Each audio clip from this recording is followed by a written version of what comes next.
Utajua timu yako ni ndogo wakati semifinals ya Carabao Cup ina excite mafans hii design. A whole team kubwa tunaijua kama Arsenal.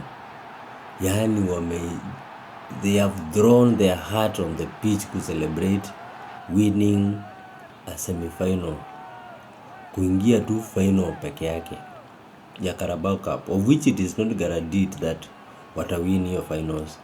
But look at these Arsenal fans, Arsenal players, Arsenal manager. Yaani wameruka kwa uwanja wanakaa, yaani ni kama hawajaiona kitu kama hii. Imagine hii team ina celebrate kuingia semifinals kwa Carabao, kwa win kikombe ya maana. Sasa mkiwin Champions League jameni, Arsenal wakiwin Champions League wanaweza fanya nini?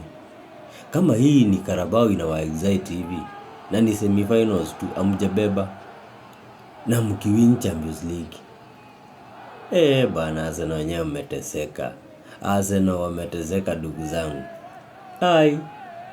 Yaani mna throw a celebration ni kama Champions League mshaweka kwa mikono yenu. Ni kama mmewin Europa League. This is a domestic cup bwana, na ni semifinals peke yake. You guys are petty.